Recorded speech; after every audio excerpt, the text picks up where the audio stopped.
Hello दोस्तों, आप सभी को मेरा प्रणाम। जनरल ऑर्गेनिक केमिस्ट्री आज हम एक टॉपिक स्टार्ट कर रहे हैं। हमारे पास यहाँ पर अभी फ़िलहाल 11th 12th IIT JEE और नीट के स्टूडेंट हैं। जो भी 11th और 12th के स्टूडेंट हैं वो हमने जनरल ऑर्गेनिक केमिस्ट्री के लेक्चर नंबर 1st, 2nd और 3rd अपलोड कर दिए हैं। तो कृपया करके लेक्चर नंबर 4 इस लेक्चर को देखने से पहले लेक्चर नंबर 1st, 2nd और 3rd ज़रूर देखें। और जो टारगेट JEE एंड नीट के स्टूडेंट हैं वो लेक्चर नंबर 4 से डायरेक्ट स्टार्ट कर सकते हैं, क्योंकि उनको 11th और 12th की थोड़ी बेसिक नॉलेज तो रहती है। इसलिए आप जनरल ऑर्गेनिक केमिस्ट्री यहाँ से लेक्चर नंबर 4 से डायरेक्ट स्टार्ट कर सकते हो। जनरल ऑर्गेनिक केमिस्ट्री अगर बोला जाए तो मेन जनरल ऑर्गेनिक केमिस्ट्री यहीं से स्टार्ट होती है। सबसे पहले हम देखेंगे कि हमें जनरल ऑर्गेनिक केमिस्ट्री के अंदर किस किस टॉपिक को डील करना है, यानी किस किस टॉपिक की स्टडी करनी है। हम ऑर्डर वाइज अलग अलग टॉपिक की स्टडी करेंगे। तो सबसे पहले मैं आपको बता देता हूँ कि जनरल ऑर्गेनिक केमिस्ट्री के अंदर सबसे पहले हम ऑर्गेनिक रिएक्शंस की स्टडी करेंगे कि ऑर्गेनिक रिएक्शंस क्या होती है, एक ऑर्गेनिक रिएक्शंस में रिएक्टेंट क्या होता है, ऑर्गेनिक रिएक्शंस में रिएजेंट क्या होता है और एक कंपाउंड्स क्या होता है। ऑर्गेनिक रिएक्शंस में एक ऑर्गेनिक रिएक्शंस क्या होती है। इस ऑर्गेनिक रिएक्शंस में 3 प्रकार की टर्मिनोलॉजी यूज की जाती है, रिएक्टेंट, रिएजेंट एंड कंपाउंड। ठीक है, तो इन तीनों की स्टडी हम ऑर्गेनिक रिएक्शंस के अंदर करेंगे। इसके बाद हम स्टडी करेंगे बॉन्ड क्लीवेज की। मान लीजिए आप एक प्रोडक्ट बना रहे हो सबस्ट्रेट से, AB आपके पास एक मॉलिक्यूल है, ऑर्गेनिक कंपाउंड्स है, इसकी C के साथ रिएक्शन करवा रहे हो और आपको यहाँ पर प्रोडक्ट के रूप में मिलता है H+B। यहाँ पर A और B के बीच की बॉन्ड की ब्रेकिंग हुई है और यहाँ पर AC क्या बना है, एक ऑर्गेनिक नया ऑर्गेनिक कंपाउंड्स बना है। तो ये बॉन्ड की ब्रेकिंग, बॉन्ड की क्लीवेज किस तरीके से होती है, इसके बारे में स्टडी हम बॉन्ड क्लीवेज में करेंगे। इसके बाद हम देखेंगे इंडक्टिव इफेक्ट। कुछ इफेक्ट हैं हमारे पास जनरल ऑर्गेनिक केमिस्ट्री में, जैसे इलेक्ट्रॉनिक इंडक्टिव इफेक्ट, उसके बाद आता है मेसोमेरिक इफेक्ट और हाइपर कॉन्जुगेशन इफेक्ट। ये तीनों effect, inductive effect, mesomeric effect और हाइपर कॉन्जुगेशन इफेक्ट, ये तीनों इफेक्ट इलेक्ट्रॉन के डिस्प्लेसमेंट के बारे में बताते हैं। यानी 3rd, 5, 6 ये तीनों क्या हैं, इफेक्ट हैं, इलेक्ट्रॉन डिस्प्लेसमेंट के बारे में बताते हैं। इलेक्ट्रॉन डिस्प्लेसमेंट के बारे में बताते हैं कि किसी भी कार्बन चेन में इलेक्ट्रॉन का डिस्प्लेसमेंट किस तरीके से होता है। इलेक्ट्रॉन के डिस्प्लेसमेंट में सिग्मा इलेक्ट्रॉन का भी डिस्प्लेसमेंट हो सकता है, पाई इलेक्ट्रॉन का भी डिस्प्लेसमेंट हो सकता है और sigma and pi both electrons का भी डिस्प्लेसमेंट होता है। यानी इलेक्ट्रॉन के डिस्प्लेसमेंट के बारे में हमें इंडक्टिव इफेक्ट, मेसोमेरिक इफेक्ट और हाइपर कॉन्जुगेशन इफेक्ट हमें बताते हैं। तो सबसे पहले इलेक्ट्रॉन डिस्प्लेसमेंट इफेक्ट में हम स्टडी करेंगे इंडक्टिव इफेक्ट की। उसके बाद हम स्टडी करेंगे रिजोनेंस की, कि रिजोनेंस क्या होता है। सबसे पहले हम देखेंगे कि रिजोनेंस क्या होता है, ठीक है। उसके बाद हम देखेंगे कि रिजोनेंस क्यों होता है, किसी भी ऑर्गेनिक कंपाउंड्स में रिजोनेंस क्यों होता है और कैसे होता है। रिजोनेंस व्हाट, रिजोनेंस क्या होता है, वाई, रिजोनेंस क्यों होता है, मतलब रिजोनेंस की ज़रूरत क्यों पड़ी, किसी भी ऑर्गेनिक कंपाउंड्स को ज़रूरी क्या है कि रिजोनेंस हो ही, क्या क्या कंडीशंस होनी चाहिए रिजोनेंस के लिए, कैसे होता है, किसी भी ऑर्गेनिक कंपाउंड्स में रिजोनेंस कैसे होता है और कहाँ पर होता है। ठीक है ना, कि रिजोनेंस कहाँ पर होता है, कौन कौन से कंपाउंड्स में होता है, जैसे कार्बोकेटाइंस हैं, ठीक है। और उसके बाद में हम देखेंगे एप्लीकेशंस पार्ट, ठीक है। रिजोनेंस का एप्लीकेशंस पार्ट क्या होता है उसकी स्टडी करेंगे, ठीक है। उसके बाद हम देखते हैं रिजोनेंस के बाद में मेसोमेरिक इफेक्ट। मेसोमेरिक इफेक्ट की स्टडी रिजोनेंस के बाद में की जाती है, क्योंकि मेसोमेरिक इफेक्ट कहीं ना कहीं रिजोनेंस से क्या होता है, डायरेक्टली अटैच होता है। मेसोमेरिक इफेक्ट में भी सबसे पहले देखेंगे कि मेसोमेरिक इफेक्ट क्या होता है, वाई क्यों होता है, कैसे होता है और कहाँ पर होता है। इसके बाद हम स्टडी करेंगे इसके एप्लीकेशंस पार्ट की। मेसोमेरिक इफेक्ट के बाद में हम देखते हैं हाइपर कॉन्जुगेशंस इफेक्ट। हाइपर कॉन्जुगेशंस में कैसे होता है हाइपर कॉन्जुगेशंस, वाई क्यों होता है और हाइपर कॉन्जुगेशन इफेक्ट क्या होता है। इसको शॉर्ट फॉर्म में आप एच इफेक्ट भी बोलते हैं। और हाइपर कॉन्जुगेशन इफेक्ट कहाँ पर होता है, इसकी भी हम इसके बाद में इसकी हाइपर कॉन्जुगेशन की स्टडी करके इसका एप्लीकेशन पार्ट देखते हैं।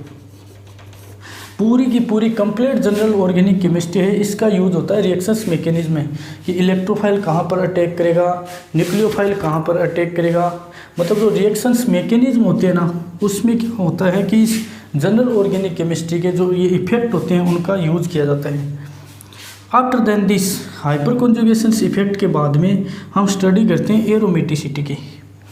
हक्कल ने बताया था, एरोमेटिसिटी में हम देखते हैं कि हक्कल रूल क्या होता है। हक्कल ने किस आधार पर कंपाउंड्स को एरोमेटिक में डिवाइड किया, उसके बाद एंटी एरोमेटिक और नॉन एरोमेटिक्स, मतलब किस आधार पर हक्कल ने बताया कि एरोमेटिक कंपाउंड क्या होते हैं, नॉन एरोमेटिक्स कंपाउंड्स क्या होते हैं और एंटी एरोमेटिक कंपाउंड्स क्या होते हैं।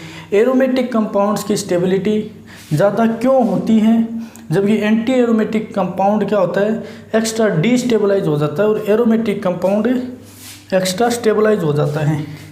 इसकी स्टडी हम इस एरोमेटिसिटी में करेंगे और हक्कल रूल्स को भी देखेंगे कि हक्कल्स रूल क्या होता है। हक्कल्स ने जो 4n+2 रूल दिया था, 4n+2 एरोमेटिक के लिए और 4n किसके लिए दिया था, एंटी एरोमेटिक के लिए, उस रूल की हम यहाँ पर स्टडी करेंगे और इसका एप्लीकेशन पार्ट देखेंगे बाद में। लास्ट में हमारा जो टॉपिक होगा वो होगा acid base chemistry. Acid base chemistry में हम देखते हैं कि एसिड बेस केमिस्ट्री के लिए 3 थ्योरी दी हुई है।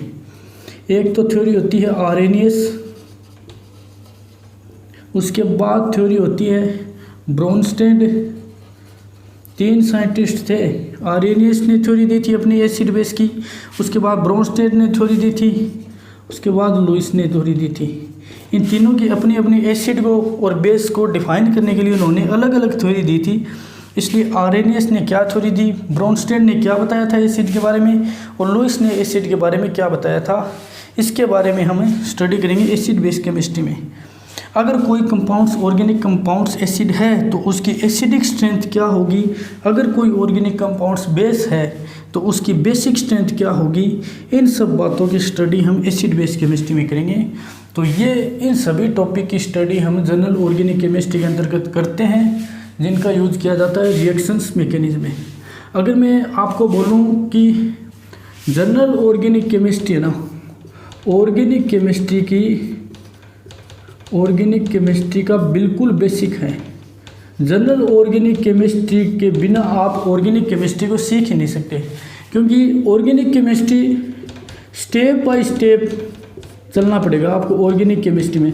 ये नहीं है कि फिजिकल की तरह आपने पहले तो केमिकल काइनेटिक्स पढ़ लिया, उसके बाद आपने पढ़ लिया इलेक्ट्रोकेमिस्ट्री पढ़ ली, उसके बाद पढ़ ली रिडॉक्स रिएक्शंस। उसमें फिजिकल में आप कैसे पढ़ सकते हो, लेकिन जनरल ऑर्गेनिक केमिस्ट्री में आपको स्टेप बाय स्टेप पढ़ना पड़ेगा कि आप जनरल ऑर्गेनिक केमिस्ट्री को पढ़े बिना रिएक्शन मैकेनिज्म स्टार्ट नहीं कर सकते, क्योंकि वहाँ पर जीओसी का यूज होता है। इसीलिए एक मेन रीज़न होता है कि अगर आप ऑर्गेनिक केमिस्ट्री को स्टेप बाय स्टेप स्टडी नहीं करते हो तो ऑर्गेनिक केमिस्ट्री को आप सीख नहीं पाते हो। इसलिए सबसे पहले ऑर्गेनिक केमिस्ट्री अगर आप स्टार्ट कर रहे हो तो जनरल ऑर्गेनिक केमिस्ट्री की स्टडी करें। सबसे पहला जो टॉपिक है हम स्टार्ट करेंगे ऑर्गेनिक रिएक्शंस। आज के इस लेक्चर में हम 2 टॉपिक को क्लियर करेंगे, एक तो ऑर्गेनिक रिएक्शंस, उसके बाद हम देखेंगे बॉन्ड क्लीवेज, कि आपके पास जो ऑर्गेनिक कंपाउंड्स होता है उसमें बॉन्ड की क्लीवेजिंग किस तरीके से होती है। तो चलिए स्टार्ट करते हैं ऑर्गेनिक रिएक्शंस। इस सभी को साफ कर देता हूँ मैं।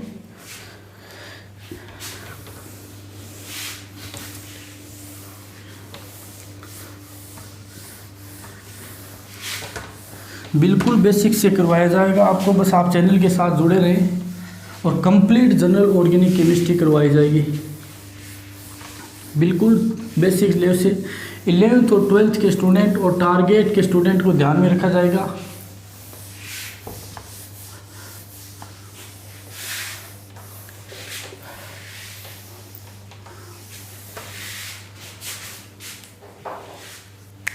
चलिए तो हम टॉपिक स्टार्ट करते हैं। आज पहला टॉपिक है ऑर्गेनिक रिएक्शंस।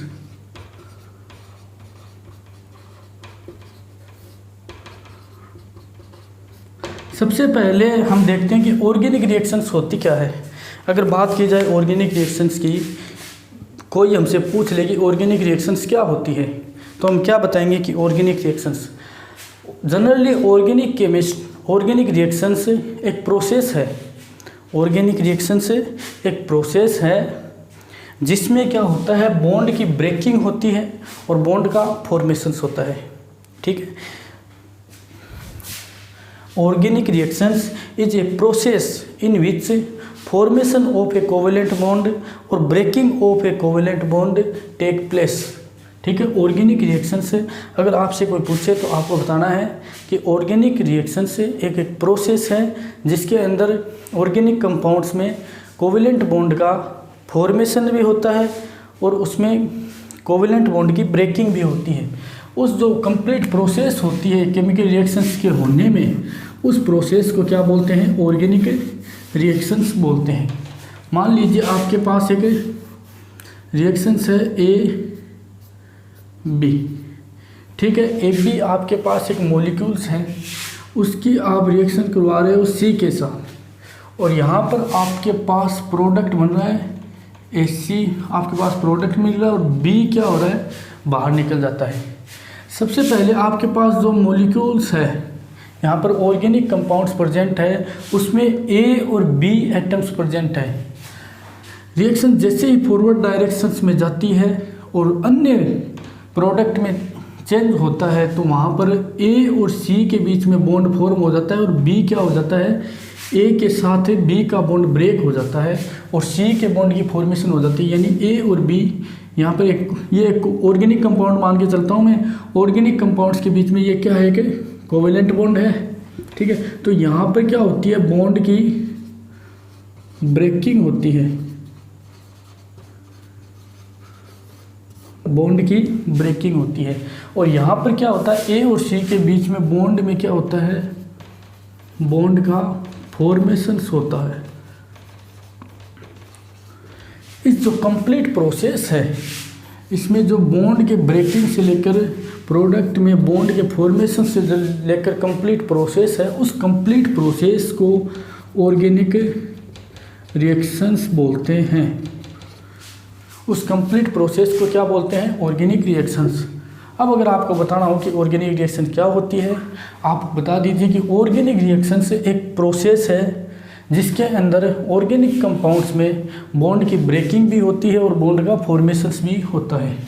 तो चलिए इसकी डेफिनेशन लिख लेता हूँ मैं। Definitions, organic reactions is a process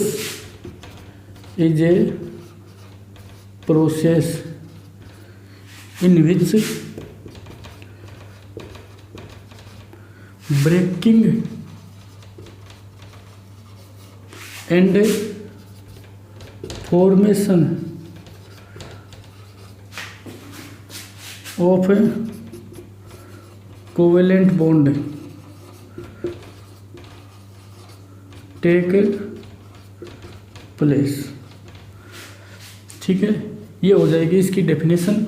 organic reactions एक ऐसी प्रोसेस है जिसके अंदर बॉन्ड की ब्रेकिंग भी होती है और बॉन्ड का क्या होता है, फॉर्मेशंस भी होता है। उस प्रोसेस को क्या बोलते हैं, ऑर्गेनिक रिएक्शंस।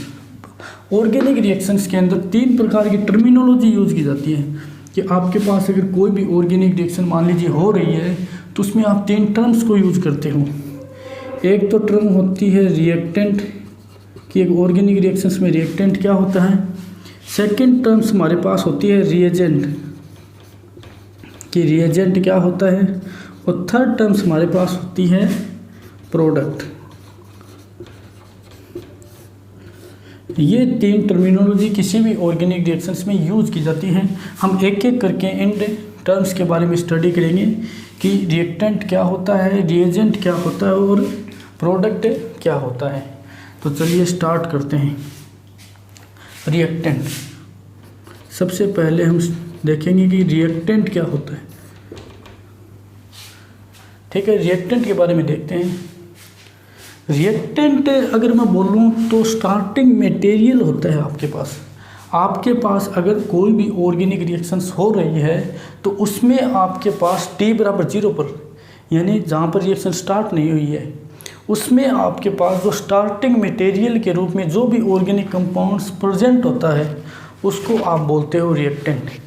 यानी अगर मैं जनरली बोलूँ कि रिएक्टेंट होता क्या है तो T बराबर 0 पर, ठीक है, यानी जब रिएक्शन स्टार्ट नहीं हुई है, जो आपके पास स्टार्टिंग मटेरियल प्रेजेंट होता है उसको क्या बोलते हो आप? रिएक्टेंट बोलते हो। जैसे मैं एक रिएक्शंस करवाता हूँ CH3 CH2 CH2 Br, ये मेरे पास स्टार्टिंग में मटेरियल प्रेजेंट है। इसकी मैं रिएक्शंस करवाता हूँ OH माइनस की प्रेजेंस में, OH माइनस की प्रेजेंस में इसकी रिएक्शंस कराता हूँ और इससे दूसरा ऑर्गेनिक कंपाउंड्स बनता है CH3 CH2 CH2 OH plus Br minus. यहाँ पर मैंने CH3 CH2 CH2 Br की रिएक्शंस करवाई है OH माइनस की प्रेजेंस में। यहाँ पर Br क्या हो जाता है, बाहर निकल जाता है और OH माइनस इस पर आकर जुड़ जाता है। ये जो स्टार्टिंग में मेरे पास मटेरियल प्रेजेंट है उसको मैं बोलता हूँ रिएक्टेंट, ठीक है। स्टार्टिंग में जो मेरे पास मटेरियल प्रेजेंट है किसी भी ऑर्गेनिक रिएक्शंस में, स्टार्टिंग में जो भी आपके पास मटेरियल प्रेजेंट होता है उसको बोलते हैं रिएक्टेंट। और जिसकी प्रेजेंस में रिएक्शंस होती है, यानी जिसकी वजह से रिएक्शंस क्या होती है, या तो इन्हेंस होती है, आगे जाती है, या जिसकी प्रेजेंस में रिएक्शंस होती है उसे बोलते हैं रिएजेंट, ठीक है। और ये ऑर्गेनिक कंपाउंड्स है हमारे पास सबसे पहले प्रेजेंट है स्टार्टिंग मटेरियल के रूप में। अब ये ऑर्गेनिक कंपाउंड्स किसी अन्य दूसरे ऑर्गेनिक कंपाउंड्स में चेंज हो जाता है। जिस कंपाउंड्स में ये कन्वर्ट होता है उस कंपाउंड्स को क्या बोलते हैं? प्रोडक्ट बोलते हैं, ठीक है। और ये Br माइनस है, ये यहाँ से रिएक्शन से बाहर निकल जाता है। 3 प्रकार की टर्मिनोलॉजी होती है, रिएक्टेंट, रिएजेंट एंड प्रोडक्ट, ठीक है। रिएक्टेंट क्या होता है, हमारे पास रिएक्शंस में स्टार्टिंग मटेरियल के रूप में प्रेजेंट होता है। और रिएजेंट क्या होता है? रिएजेंट किसी भी केमिकल रिएक्शंस को या ऑर्गेनिक रिएक्शंस आपके पास हो रही है उस ऑर्गेनिक रिएक्शंस को करवाने के लिए, संपन्न करवाने के लिए, रिएजेंट के बिना ऑर्गेनिक रिएक्शंस नहीं होती है। उस रिएक्शंस को करवाने के लिए, उस रिएक्शंस को इन्हेंस करने के लिए आपको रिएजेंट की ज़रूरत पड़ती है। और ये जो organic compounds, first organic compound है उसमें बॉन्ड की ब्रेकिंग भी हो सकती है या बॉन्ड का फॉर्मेशन होकर ये अन्य ऑर्गेनिक कंपाउंड्स में चेंज होता है। जिस ऑर्गेनिक कंपाउंड्स में ये चेंज होता है उस ऑर्गेनिक कंपाउंड्स को हम बोलते हैं प्रोडक्ट। और Br माइनस यहाँ से बाहर निकल जाता है, ठीक है। तो रिएक्टेंट क्या होता है ऑर्गेनिक रिएक्शंस में? स्टार्टिंग मटेरियल, ठीक है। और अगर और भी बताऊँ तो रिएक्टेंट इन ऑर्गेनिक रिएक्शंस में रिएक्टेंट वो ऑर्गेनिक कंपाउंड्स होता है जिसके अंदर क्या होता है, या तो बॉन्ड की फॉर्मेशन होता है या फिर बॉन्ड की ब्रेकिंग होकर वो किसी अन्य ऑर्गेनिक कंपाउंड्स में क्या हो जाता है, चेंज हो जाता है। यानी रिएक्टेंट किसी ऑर्गेनिक स्पीसीज में, ऑर्गेनिक रिएक्शंस में वो ऑर्गेनिक कंपाउंड्स होता है जिसमें या तो क्या होगी, बॉन्ड की ब्रेकिंग होगी या बॉन्ड की फॉर्मेशंस होकर वो अन्य दूसरे ऑर्गेनिक कंपाउंड्स में चेंज हो जाता है, ठीक है। वो होता है रिएक्टेंट। और जिस ऑर्गेनिक कंपाउंड्स में यह चेंज होता है उस ऑर्गेनिक कंपाउंड्स को क्या बोलते हैं? प्रोडक्ट बोलते हैं। और जिसके प्रेजेंस में ये रिएक्शंस आगे जाती है, इन्हेंस होती है, उसको बोलते हैं रिएजेंट, ठीक है ना। रिएजेंट की रिएक्टिविटी की अगर बात करें, रिएक्टिविटी रिएजेंट की हमेशा ज़्यादा होती है रिएक्टेंट से। क्यों? क्योंकि अगर रिएजेंट की रिएक्टिविटी ज़्यादा होगी तो ही तो वो इसको हटा पाएगा Br माइनस को। अगर इसकी रिएक्टिविटी ज़्यादा नहीं है, इसकी रिएक्टिविटी ज़्यादा है, तो ये इसको क्यों हटाएगा? इसकी रिएक्टिविटी नहीं है, इसको हटा ही नहीं पाएगा। अगर इसकी रिएक्टिविटी ज़्यादा है तो इस Br माइनस को आसानी से हटा देगा और OH माइनस यहाँ पर आकर जुड़ जाएगा। रिएजेंट की रिएक्टिविटी रिएक्टेंट की रिएक्टिविटी से हमेशा क्या हो जाती है? ज़्यादा होती है, ठीक है। और इस ऑर्गेनिक रिएक्शंस में रिएक्शंस की जो डायरेक्शंस होती हैं उसको एरो हेड के द्वारा रिप्रेजेंट किया जाता है। एरो हेड के द्वारा रिप्रेजेंट किया जाता है। जिस दिशा में ऑर्गेनिक रिएक्शंस जाती है उस दिशा में ये एरो हेड लगा दिया जाता है। ये होता है रिएक्टेंट। रिएक्टेंट का एक दूसरा नाम भी होता है, इसे बोलते हैं सबस्ट्रेट। ठीक है, अगर मैं बात करूं इसकी डेफिनेशन बताऊं आपको,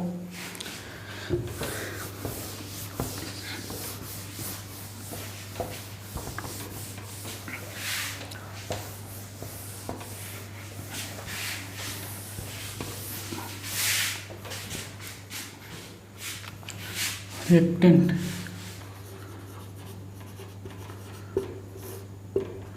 in organic reactions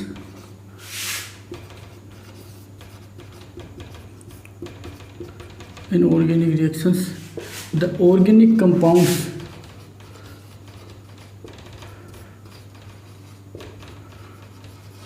which is converted into new compound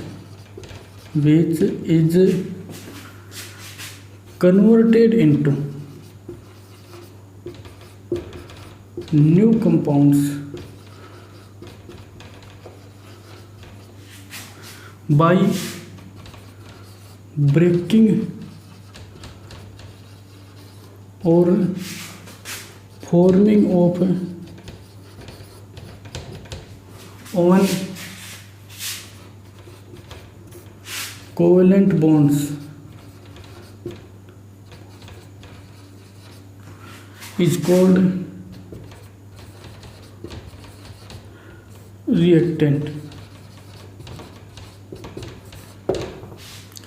ठीक है, कोई भी आपके पास ऑर्गेनिक रिएक्शंस हो रही है, उस ऑर्गेनिक रिएक्शन पे जो ऑर्गेनिक कंपाउंड्स आपके पास स्टार्टिंग मटेरियल के रूप में प्रेजेंट होता है, उसमें बॉन्ड की ब्रेकिंग या फिर बॉन्ड के फॉर्मेशंस होने की वजह से वो किसी अन्य ऑर्गेनिक कंपाउंड्स में चेंज हो जाता है। जो ऑर्गेनिक कंपाउंड्स आपके पास स्टार्टिंग में प्रेजेंट होता है उसे बोलते हैं रिएक्टेंट, और जिस ऑर्गेनिक कंपाउंड्स में ये चेंज होता है उस ऑर्गेनिक कंपाउंड्स को आप बोलते हैं प्रोडक्ट, और जिसकी प्रेजेंस में ये रिएक्शंस होती है उसे बोलते हैं हम रिएजेंट। थोड़ा सा डिफरेंस देख लेते हैं कि रिएजेंट और रिएक्टेंट में क्या डिफरेंस होता है। एक तो आपके पास होता है रिएक्टेंट, एक आपके पास में होता है रिएजेंट। इसमें थोड़ी कंफ्यूज रहती है बच्चों कि रिएक्टेंट क्या होता है और रिएजेंट क्या होता है। अगर बात की जाए कंजप्शंस की कि किसका कंजप्शंस रिएक्शंस में होता है और किसका नहीं होता। रिएक्टेंट है, रिएक्टेंट का कंजप्शन एसेंशियली है, रिएक्टेंट का कंजप्शन तो रिएक्शन में होगा ही होगा। रिएजेंट का कंजप्शन नॉट एसेंशियली, ज़रूरी नहीं है कि रिएजेंट का कंजप्शन से हो ही। एज ए कैटलिस्ट को भी आप रिएजेंट के तौर पर किसी भी रिएक्शंस में इस्तेमाल कर सकते हो, और आप ये जानते हो कि कैटलिस्ट का रिएक्शंस में कंजप्शन नहीं होता है, इसलिए रिएजेंट का कंजप्शन हो भी सकता है और नहीं भी हो सकता है। ठीक है, रिएक्टेंट हमारे पास रिएक्शंस में स्टार्टिंग मटेरियल के रूप में प्रेजेंट होता है। स्टार्टिंग मटेरियल के रूप में रिएक्टेंट हमारे पास प्रेजेंट होता है, और रिएजेंट किसी भी केमिकल रिएक्शंस को इन्हेंस करवाने के लिए, यानी किसी भी केमिकल रिएक्शंस को करवाने के लिए, फॉरवर्ड डायरेक्शन में करने के लिए, या किसी भी केमिकल या ऑर्गेनिक रिएक्शंस होती है उसके मेजरमेंट के लिए, मेजरमेंट यानी मापन के लिए, मेजरमेंट के लिए रिएजेंट का यूज़ किया जाता है। किसी भी रिएक्शंस को इन्हेंस करवाने के लिए या फिर मेजरमेंट के लिए रिएजेंट का यूज़ किया जाता है, और रिएक्टेंट आपके पास स्टार्टिंग मटेरियल के रूप में प्रेजेंट होता है। अगर बात की जाए रिएक्टिविटी की,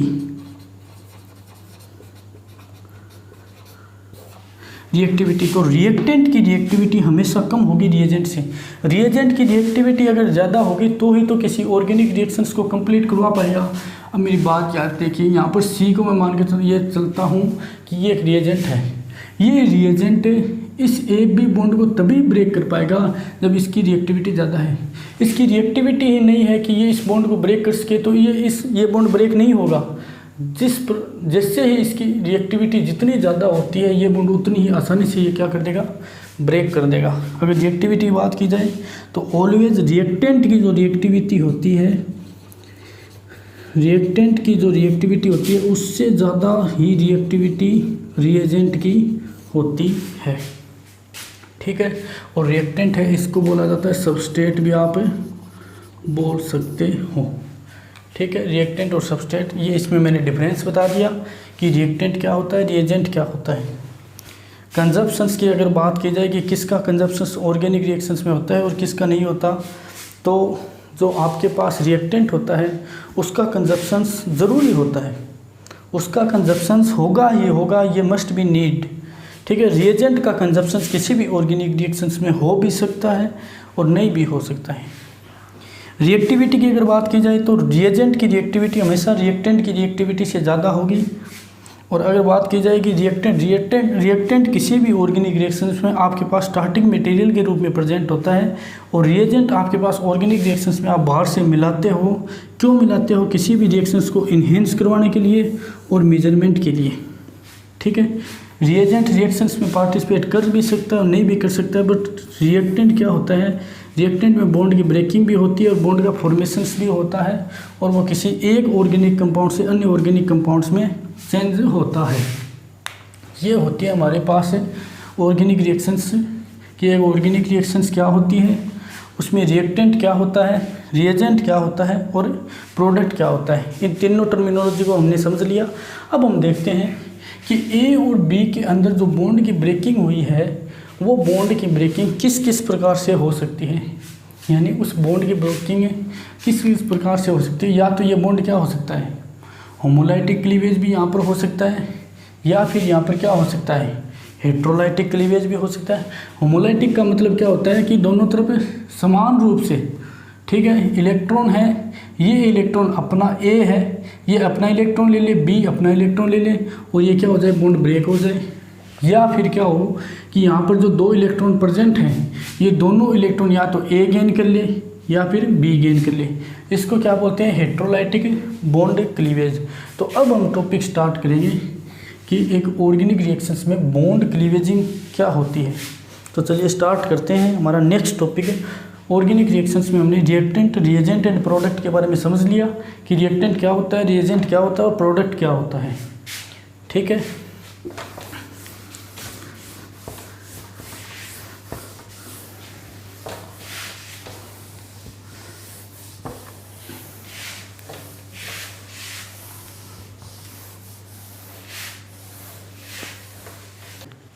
ऑर्गेनिक रिएक्शंस को हमने कंप्लीट कर लिया है। अब हम स्टार्ट करते हैं बॉन्ड क्लीवेज की। बॉन्ड क्लीवेज क्या होता है, तो चलिए हमारा टॉपिक स्टार्ट करते हैं, बॉन्ड क्लीवेज।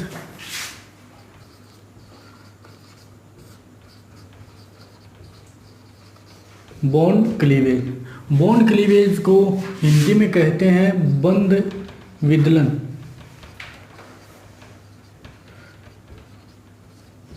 बॉन्ड क्लीवेज, सबसे पहले हम देखते हैं कि बॉन्ड क्लीवेज होता क्या है। बॉन्ड क्लीवेज को स्टार्ट करने से पहले हमें यह पता होना चाहिए कि बॉन्ड क्लीवेज होता क्या है।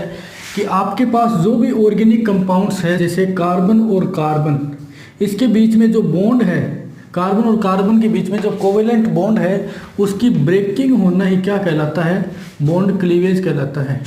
यानी हम बॉन्ड क्लीवेज को अगर सीधे शब्दों में बोले तो हम बोल सकते हैं कि breaking of bond is called the bond cleavage. Breaking of bond, bond का ब्रेक होना है क्या कहलाता है, bond cleavage. Breaking of bond is called bond cleavage.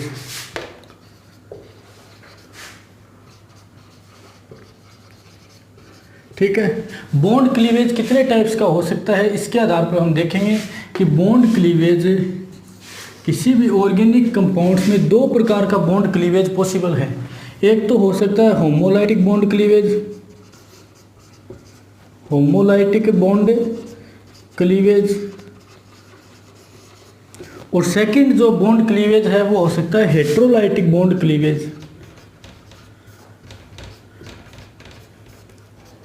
Heterolytic bond cleavage,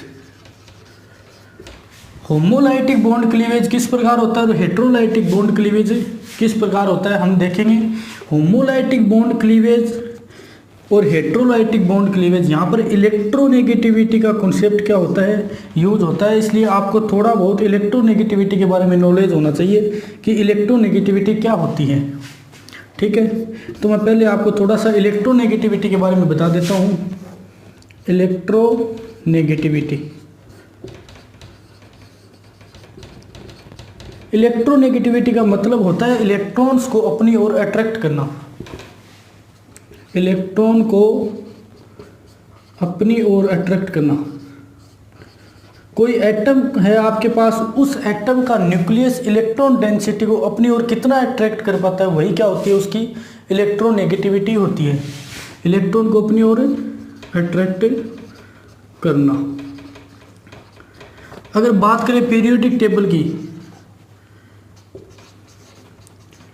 periodic table की अगर बात करें तो पीरियोडिक टेबल में लेफ्ट टू राइट जाने पर क्या होता है, साइज क्या होता है, डिक्रीज होता है, यानी साइज क्या होता है, कम होता है। साइज कम होता है तो न्यूक्लियस और इलेक्ट्रॉन्स के बीच की डिस्टेंस कम होगी।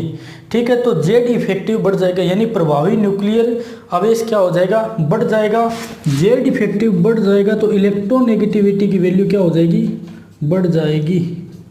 ठीक है, यानी पीरियोडिक टेबल में लेफ्ट टू राइट जाने पर इलेक्ट्रोनेगेटिविटी की वैल्यू बढ़ती है। जैसे अगर बात करें नाइट्रोजन, ऑक्सीजन, फ्लोरीन। नाइट्रोजन कौन से है, 15 वर्ग का है, ये 16 वर्ग का, ये 70वें वर्ग का है। ठीक है, लेफ्ट टू राइट जा रहे हैं यहाँ पर, और मैंने बताया कि लेफ्ट टू राइट जाने पर इलेक्ट्रोनेगेटिविटी की वैल्यू बढ़ती है। तो नाइट्रोजन से ज़्यादा हो जाएगी ऑक्सीजन की, और ऑक्सीजन से ज़्यादा हो जाएगी फ्लोरीन की। ठीक है, ये पीरियोडिक टेबल के मोस्ट इलेक्ट्रोनेगेटिव एलिमेंट्स हैं। और देखते हैं, अगर बात करें टॉप टू बॉटम की, टॉप टू बॉटम, अगर पीरियोडिक टेबल में आप टॉप टू बॉटम जाते हो तो साइज क्या होता है, साइज इंक्रीज होता है। क्यों, क्योंकि नंबर ऑफ सेल्स, कोषों की संख्या बढ़ जाती है, नंबर ऑफ सेल्स, कोषों की संख्या बढ़ जाती है, यानी न्यूक्लियस और इलेक्ट्रॉन्स के बीच में डिस्टेंस क्या होती जाती है, बढ़ती जाती है। न्यूक्लियस एंड इलेक्ट्रॉन के बीच में जो डिस्टेंस है, रेडियस, यानी क्या होती है, इंक्रीज होती जाती है। डिस्टेंस इंक्रीज होगी तो न्यूक्लियस और इलेक्ट्रॉन के बीच में क्या होगा, अट्रैक्शंस कम हो जाएगा, और अट्रैक्शंस कम होगा तो इलेक्ट्रॉन डेंसिटी को न्यूक्लियस अपनी ओर उतना ही कम अट्रैक्ट करेगा, यानी उसकी इलेक्ट्रोनेगेटिविटी कम हो जाएगी। अगर आप टॉप टू बॉटम जाते हो पीरियोडिक टेबल में तो इलेक्ट्रोनेगेटिविटी क्या होती है, कम होती है। ठीक है, ये होता है इलेक्ट्रोनेगेटिविटी का हमारे पास कॉन्सेप्ट है। तो चलिए स्टार्ट करते हैं। सबसे पहले होमोलाइटिक बॉन्ड क्लीवेज। इलेक्ट्रोनेगेटिविटी को मैं मिटो रहा हूँ।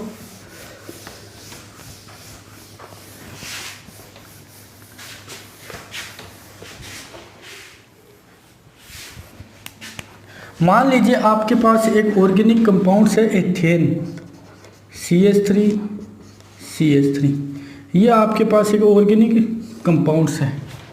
यहाँ पर ये कार्बन एटम और ये कार्बन एटम, दोनों कार्बन एटम सेम है यहाँ पर। ठीक है, और इलेक्ट्रोनेगेटिविटी क्या हो गई, दोनों कार्बन की सेम है। इस कार्बन की इलेक्ट्रोनेगेटिव और इस कार्बन की इलेक्ट्रोनेगेटिव यहाँ पर दोनों की क्या है, इक्वल है। और इनके बीच में जो बॉन्ड प्रेजेंट है, कार्बन और कार्बन के बीच में जो बॉन्ड प्रेजेंट है वो कौन सा बॉन्ड प्रेजेंट है, प्रीवियस लेक्चर में मैंने बता दिया कि कार्बन और कार्बन के बीच में जो बॉन्ड प्रेजेंट है वो है कोवेलेंट बॉन्ड। कौन सा बॉन्ड प्रेजेंट है यहाँ पर, कोवेलेंट बॉन्ड। और कोवेलेंट बॉन्ड कैसे बनता है, sharing of a pair of electrons, pair of electrons, यानी दो एटम्स के बीच में अगर कोवेलेंट बॉन्ड प्रेजेंट है, इसका मतलब है कि यहाँ पर क्या है, दो इलेक्ट्रॉन्स हैं। सिंगल बॉन्ड प्रेजेंट है, इसका मतलब यहाँ पर दो इलेक्ट्रॉन्स हैं। ठीक है, और कोवेलेंट बॉन्ड का मतलब होगा कि ये एक इलेक्ट्रॉन तो इस कार्बन एटम का है और दूसरा जो इलेक्ट्रॉन्स है ये इस कार्बन एटम का है, यानी क्या होगी, यहाँ पर शेयरिंग होगी, तब क्या होगा, कोवेलेंट बॉन्ड का फॉर्मेशन होता है। अब मैं बात करता हूँ इलेक्ट्रोनेगेटिविटी। इलेक्ट्रोनेगेटिविटी दोनों तरफ कार्बन एटम, इसलिए इलेक्ट्रोनेगेटिविटी क्या है, इलेक्ट्रोनेगेटिविटी में डिफरेंस हो जाएगा 0। इलेक्ट्रोनेगेटिविटी में जब डिफरेंस 0 हो तो वहाँ पर कौन सा क्लीवेज होगा, होमोलाइटिक क्लीवेज। फर्स्ट कंडीशन है होमोलाइटिक क्लीवेज की कि वहाँ पर इलेक्ट्रोनेगेटिविटी में जो डिफरेंस है वो बिल्कुल ही या तो क्या होता है नेग्लिजिबल होता है या होता है जीरो। और जब इलेक्ट्रोनेगेटिविटी में डिफरेंस जीरो है तो यहाँ पर एक जो इलेक्ट्रॉन डेंसिटी है उस पर इस कार्बन का भी क्या होगा, बराबर अधिकार होगा, और इस कार्बन का भी क्या होगा, बराबर अधिकार होगा। इसलिए ये कार्बन अपने इलेक्ट्रॉन्स को यहाँ पर खींच लेगा और ये कार्बन अपने इलेक्ट्रॉन को यहाँ पर खींच लेगा, यानी यहाँ पर क्या हो जाएगा, इक्वल डिसोसिएशन हो जाएगा। और यहाँ पर आपके पास क्या बन जाएंगे, CH3 है, CH3 है ये मॉलिक्यूल्स, और इसने एक अपने इलेक्ट्रॉन्स को वापस गेन कर लिया तो ये इसका इलेक्ट्रॉन्स आ गया। और यहाँ पर भी CH3 आपके पास है और इसने क्या कर लिया, अपने इस इलेक्ट्रॉन्स को गेन कर लिया। तो यहाँ पर क्या बनता है, इसका फॉर्मेशन होता है, इस कंपाउंड को बोलते हैं फ्री रेडिकल। ठीक है, यानी जब आपके पास होमोलाइटिक बॉन्ड क्लीवेज होता है तो आपके पास किसका फॉर्मेशन होता है, इंटरमीडिएट के रूप में फ्री रेडिकल्स का आपके पास फॉर्मेशन होता है। ठीक है, ये तो हो गया इलेक्ट्रोनेगेटिविटी से। सेकंड जो कंडीशन है इसकी, सेकंड कंडीशन है यहाँ पर कि यहाँ पर सोलवेंट है ना, सोलवेंट भी किसी भी ऑर्गेनिक कंपाउंड्स की जो क्लीवेज होती है, बॉन्ड का ब्रेक होता है, सोलवेंट भी उसको क्या करता है, इफेक्ट करता है। कि सोलवेंट दो तरीके के हो सकते हैं। अगर मैं बात करूँ सोलवेंट की तो सोलवेंट दो तरीके के हो सकते हैं। एक तो आपके पास पोलर सोलवेंट हो सकता है, ठीक है, और सेकंड आपके पास कौन सा सोलवेंट हो सकता है, non polar solvent. Non polar solvent, polar solvent का मतलब होता है कि उसका डाइपोल मोमेंट क्या होता है, नॉट इक्वल टू जीरो। उसका डाइपोल मोमेंट है, द्विध्रुव आघूर्ण जीरो नहीं होता है। और नॉन पोलर सोलवेंट का मतलब होता है उसका डाइपोल मोमेंट जीरो होता है। एग्जाम्पल देख लेते हैं। पोलर सोलवेंट है लाइक H2O, H2O का डाइपोल मोमेंट जीरो नहीं होता है, और NH3। ठीक है, ये दोनों क्या है, पोलर सोलवेंट है। नॉन पोलर सोलवेंट की अगर बात करते हैं जिसका डाइपोल मोमेंट क्या होता है, जीरो होता है, तो यहाँ पर एक तो एग्जाम्पल्स हो जाएगा इसका CCl4 और दूसरा एग्जाम्पल हो जाएगा इसका CS2। ठीक है, ये क्या हो जाएंगे, नॉन पोलर सोलवेंट है, ये होता है पोलर सोलवेंट। पोलर सोलवेंट का क्या होता है, dipole moment not equal to zero होता है, और नॉन पोलर सोलवेंट का जो डाइपोल मोमेंट होता है वो क्या होता है, जीरो होता है। ठीक है, डाइपोल मोमेंट के बेस पर आप पोलर सोलवेंट और नॉन पोलर सोलवेंट को क्या करते हो, अलग करते हो। तो अगर आपके पास नॉन पोलर सोलवेंट है तो नॉन पोलर सोलवेंट इसके होमोलाइटिक बॉन्ड क्लीवेज को क्या करता है, फेवर्स करता है। यानी ये कंडीशन से नॉन पोलर सोलवेंट का होना होमोलाइटिक बॉन्ड क्लीवेज को फेवर्स करती है। फर्स्ट कंडीशन हो गई इसकी, इलेक्ट्रोनेगेटिविटी में डिफरेंस क्या होना चाहिए, बिल्कुल ही नेग्लिजिबल या जीरो के इक्वल होना चाहिए। सेकंड कंडीशन इसकी हो जाएगी कि ये होमोलाइटिक बॉन्ड क्लीवेज है वो नॉन पोलर सोलवेंट में होता है, नॉन पोलर सोलवेंट। इसका डाइपोल मोमेंट क्या होता है नॉन पोलर सोलवेंट का, जीरो। एग्जांपल्स की अगर बात करता हूँ तो ये एग्जांपल्स मैंने लिखाई दिए ऊपर, CCl4 और CS2, इनका डाइपोल मोमेंट क्या होता है, जीरो होता है। ये होता है होमोलाइटिक बॉन्ड क्लीवेज।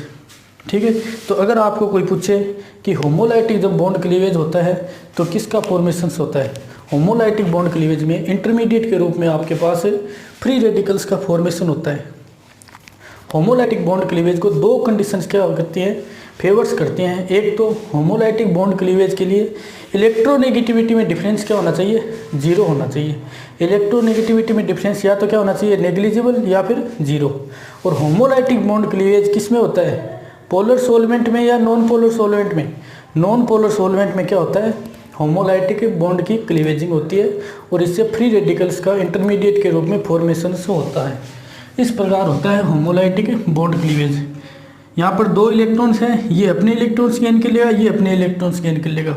यानी होमोलाइटिक बॉन्ड क्लीवेज की अगर बात करें, each species gain its own electrons.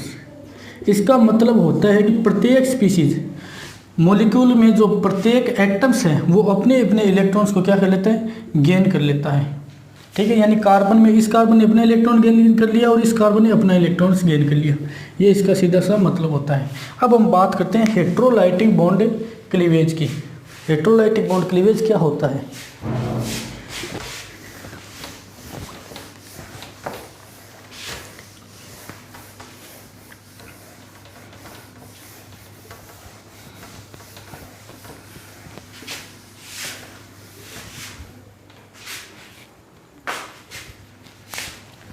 Heterolytic bond cleavage के लिए मान लीजिए आपके पास एक रिएक्शंस है, मैं एक रिएक्शंस के द्वारा आपको समझाता हूँ कि हेट्रोलाइटिक बॉन्ड क्लीवेज किस प्रकार होती है। जैसे आपके पास CH3 CH2 Br, ठीक है, ये आपके पास एक ऑर्गेनिक कंपाउंड प्रेजेंट है, ठीक है। यहाँ पर मैं पहले देखता हूँ इलेक्ट्रोनेगेटिविटी से देखता हूँ इसको। ब्रोमीन की इलेक्ट्रोनेगेटिविटी कार्बन की इलेक्ट्रोनेगेटिविटी से क्या होती है? ज़्यादा होती है, ठीक है। इलेक्ट्रोनेगेटिविटी ऑफ Br ज़्यादा होती है इलेक्ट्रोनेगेटिविटी ऑफ कार्बन से। इलेक्ट्रोनेगेटिविटी ब्रोमीन की इलेक्ट्रोनेगेटिविटी कार्बन की इलेक्ट्रोनेगेटिविटी से ज़्यादा होने का सीधा सा मतलब है कि यहाँ पर जो दो इलेक्ट्रॉन्स प्रेजेंट हैं, कार्बन और ब्रोमीन के बीच जो बॉन्ड प्रेजेंट है, यहाँ पर जो दो इलेक्ट्रॉन्स प्रेजेंट है, जिसकी इलेक्ट्रोनेगेटिविटी ज़्यादा होगी वो इलेक्ट्रॉन डेंसिटी को अपनी तरफ क्या करेगा? ज़्यादा अट्रैक्ट करेगा, ठीक है। तो ज़्यादा अट्रैक्ट करेगा, इसका सीधा सा मतलब है कि ब्रोमीन की इलेक्ट्रोनेगेटिविटी कार्बन से ज़्यादा है, तो यहाँ पर इलेक्ट्रॉन डेंसिटी को कौन अपनी तरफ अट्रैक्ट करेगा?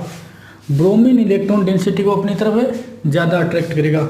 और कार्बन पर क्या होगा? इलेक्ट्रॉन डेंसिटी यहाँ से रिलीज होती जाएगी और ब्रोमीन इलेक्ट्रॉन डेंसिटी को अपनी ओर अट्रैक्ट करता जाएगा, ठीक है। तो जहाँ पर ये इलेक्ट्रॉन डेंसिटी को ब्रोमीन अपनी तरफ खींचेगा और कार्बन पर क्या होगा? इलेक्ट्रॉन डेंसिटी कम होती जाएगी। तो जो इलेक्ट्रॉन डेंसिटी को खींचता है उसके ऊपर क्या आता है? नेगेटिव चार्ज, क्योंकि इलेक्ट्रॉन्स पर क्या होता है? नेगेटिव चार्ज, और इलेक्ट्रॉन्स जिस पर होंगे उस पर क्या आएगा? Negative charge. यहाँ पर कार्बन पर जो इसके कार्बन का भी इलेक्ट्रॉन था, ये एक है, और एक था ब्रोमीन का। ब्रोमीन ने अपना तो लिया ही लिया है, साथ में कार्बन के इलेक्ट्रॉन्स को भी खींच लिया है, क्योंकि इस इलेक्ट्रोनेगेटिविटी क्या है? ज़्यादा है। इसलिए कार्बन अपने इलेक्ट्रॉन्स को वो लूज कर देता है और ब्रोमीन दोनों इलेक्ट्रॉन्स को क्या कर लेता है? गेन कर लेता है। जो इलेक्ट्रॉन्स को लॉस करता है उसके ऊपर पॉजिटिव चार्ज, तो इसलिए कार्बन के ऊपर क्या आ जाता है? पॉजिटिव चार्ज आता है, और जो इलेक्ट्रॉन्स को गेन करता है उसके ऊपर क्या आ जाता है? Negative charge. इस प्रकार हेट्रोलाइटिक बॉन्ड की क्लीवेजिंग होती है। इसे बोलते हैं कैटाइंस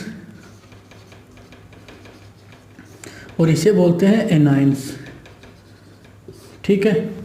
ये तो है कि कार्बन इससे ब्रोमीन से कम इलेक्ट्रोनेगेटिव है। सेकंड केस लेकर चलता हूँ जहाँ पर कार्बन है, जो साइड एटम इसके साथ जुड़ा हुआ है उससे मोर इलेक्ट्रोनेगेटिव होकर हो सकता है, जैसे CH3 CH2 MgX। Mg क्या है? यहाँ पर एक मेटल है, कार्बन नॉन मेटल है। नॉन मेटल की इलेक्ट्रोनेगेटिविटी मेटल की इलेक्ट्रोनेगेटिविटी से क्या होती है? ज़्यादा होती है। यानी यहाँ पर इलेक्ट्रोनेगेटिविटी ऑफ कार्बन की ज़्यादा है इलेक्ट्रोनेगेटिविटी ऑफ Mg से। Mg का मतलब होता है यहाँ पर मैग्नीशियम। मैग्नीशियम की इलेक्ट्रोनेगेटिव से कार्बन की इलेक्ट्रोनेगेटिविटी क्या होती है? ज़्यादा होती है। इसलिए कार्बन यहाँ पर क्या करेगा? इलेक्ट्रॉन डेंसिटी को अपनी तरफ अट्रैक्ट करेगा। यहाँ पर जो ये दो इलेक्ट्रॉन्स प्रेजेंट है ना, ये दो इलेक्ट्रॉन्स, ठीक है, ये इसमें से एक इलेक्ट्रॉन Mg का है और दूसरा इलेक्ट्रॉन कार्बन का है, लेकिन कार्बन की इलेक्ट्रोनेगेटिविटी ज़्यादा है, इसलिए कार्बन इन दोनों इलेक्ट्रॉन्स को क्या कर लेगा?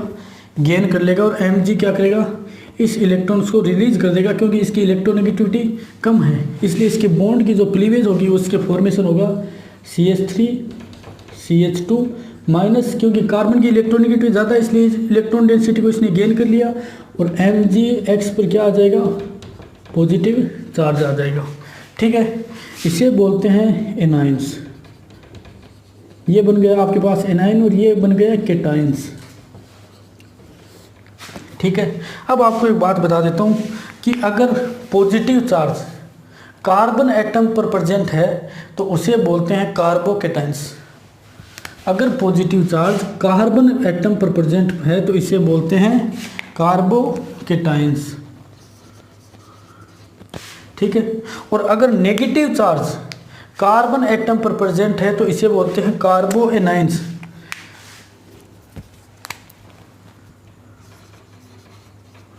ठीक है। तो यहाँ पर हेटेरोलाइटिक जब बॉन्ड की क्लीवेजिंग होती है तो कार्बोकेटाइंस और कार्बो एनाइंस का क्या होता है, फॉर्मेशंस होता है। हेटेरोलाइटिक बॉन्ड क्लीवेज में कार्बोकेटाइंस और कार्बो एनाइंस का फॉर्मेशंस होता है इलेक्ट्रोनेगेटिविटी से।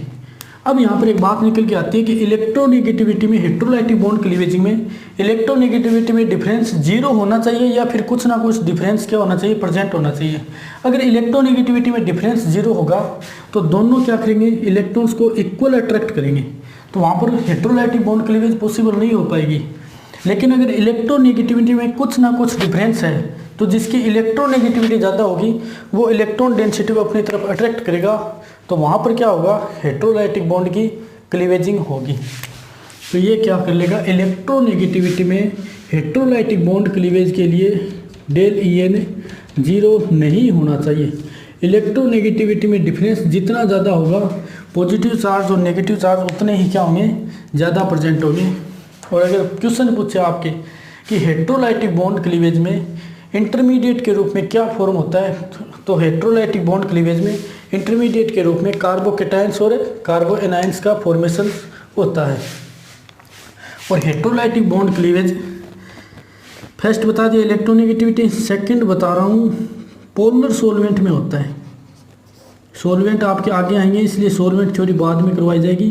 पोलर सॉल्वेंट्स, पोलर सॉल्वेंट्स का मतलब होता है इसका डाइपोल मोमेंट क्या होता है, नॉट इक्वल टू जीरो। इसका डाइपोल मोमेंट जीरो नहीं होता और इसके एग्जांपल्स हो जाता है H2O और NH3। Heterolytic bond cleavage polar solvent में होता है जिसका डाइपोल मोमेंट जीरो नहीं होता और इलेक्ट्रोनेगेटिविटी में आपके पास इलेक्ट्रॉन नेगेटिविटी में डिफरेंस क्या होना चाहिए, मस्ट बी प्रेजेंट। इलेक्ट्रोनेगेटिविटी में डिफरेंस से जीरो के इक्वल नहीं होना चाहिए, इससे ज़्यादा होना चाहिए। तो हमारे यहाँ पर होमोलाइटिक बॉन्ड क्लीवेज और हेटेरोलाइटिक बॉन्ड क्लीवेज क्या हो गया, कंप्लीट।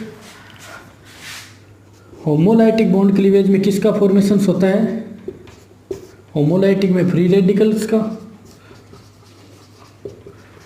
और हेटेरोलाइटिक बॉन्ड क्लीवेज होती है उसमें किसका फॉर्मेशन होता है, कार्बोकेटाइन एंड कार्बो एनाइंस का, ठीक है, इसका फॉर्मेशन होता है। ये क्या होते हैं, सभी के सभी फ्री रेडिकल्स कार्बोकेटाइंस और कार्बो एनाइंस इंटरमीडिएट होते हैं। इंटरमीडिएट का मतलब होता है कि ये जब आपके पास कोई ऑर्गेनिक रिएक्शंस हो रही है तो उसके बीच में बनते हैं इंटरमीडिएट। ये क्या होते हैं, इंटरमीडिएट बहुत ही ज़्यादा रिएक्टिव होते हैं और इनकी जो लाइफ पीरियड है, इनका जो जीवन काल है वो बहुत ही क्या होता है, कम होता है। जीवन काल बहुत ही कम होता है, यानी 10⁻⁶ सेकेंड के इक्वल या उससे ज़्यादा होता है। इनका जो लाइफ पीरियड है वो 10⁻⁶ सेकेंड के इक्वल या उससे ज़्यादा होता है और ये बहुत ही ज़्यादा क्या होते हैं, रिएक्टिव होते हैं। फ्री रेडिकल्स कार्बोकेटाइंस और कार्बो एनाइंस, ये हमारे पास 3 रेडिकल यहाँ पर हो गए होमोलाइटिक और हेटेरोलाइटिक बॉन्ड क्लीवेज से। वैसे ऑर्गेनिक केमिस्ट्री में 6 इंटरमीडिएट की हम स्टडी करते हैं, carbocations, कार्बो anions and free radicals. और 3 इंटरमीडिएट और होते हैं, एक होता है कार्बिन, दूसरा होता है नाइट्रिन और तीसरा होता है बेंजाइंस। इनकी स्टडी हम अलग करेंगे क्योंकि इनके अलग चैप्टर चलते हैं।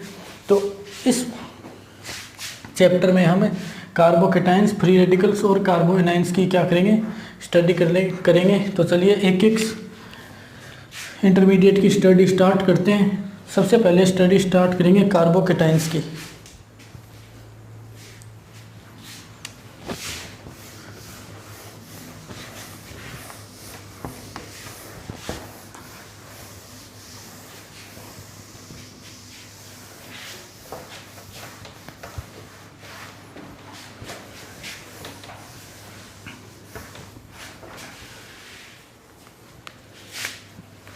स्टार्ट करते हैं कार्बोकेटाइंस।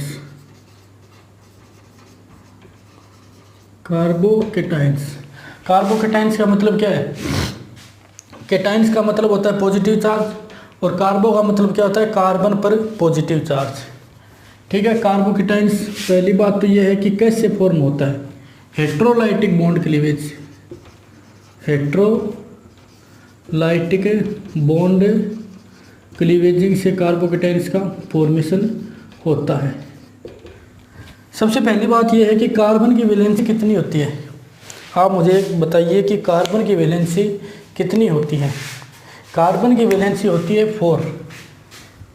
कार्बन की 4 वैलेंसीज होती है, यानी इसके आउटर सेल्स में 4 वैलेंसी इलेक्ट्रॉन होते हैं। इसका इलेक्ट्रॉनिक कॉन्फ़िगरेशन होता है 2s2 और 2p2, ठीक है। और नॉर्मल टेम्परेचर में ये कार्बन क्या होता है, एक्साइटेड स्टेट में प्रेजेंट रहता है नॉर्मल टेम्परेचर में ही, इसलिए ये नॉर्मल टेम्परेचर में क्या करता है, 4 वैलेंसी दर्शाता है 2s2 2p2, ठीक है। ये इस प्रकार प्रेजेंट न रहकर आपके पास एक्साइटेड स्टेट में ही प्रेजेंट रहता है नॉर्मल टेम्परेचर पर ही, इस प्रकार ये प्रेजेंट रहता है। ये होता है 2s और ये होता है 2p।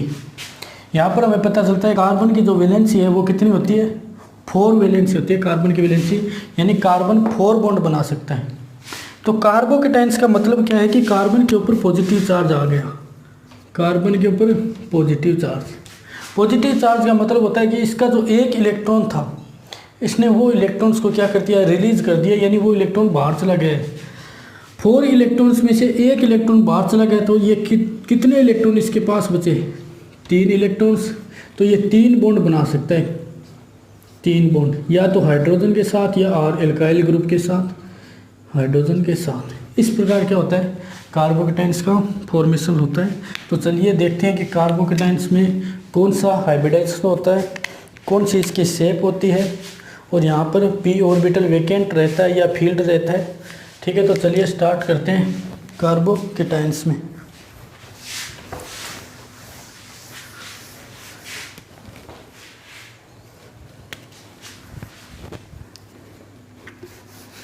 सबसे पहले देखते हैं कार्बन का इलेक्ट्रॉनिक कॉन्फ़िगरेशन। कार्बन का इलेक्ट्रॉनिक कॉन्फ़िगरेशन होता है 2s2 2p2, और नॉर्मल टेम्परेचर भी एक्साइटेड स्टेट में प्रेजेंट रहता है। नॉर्मल टेम्परेचर भी कहाँ पर रहता है, excited state in normal temperature, ठीक है। ये क्या हो जाएगा, इस प्रकार प्रेजेंट रहता है। ये 2s हो गए, ये 2p हो गया, ठीक है। 2p में 3 ऑर्बिटल्स आपके पास होते हैं, 2s में 1 ऑर्बिटल्स होता है।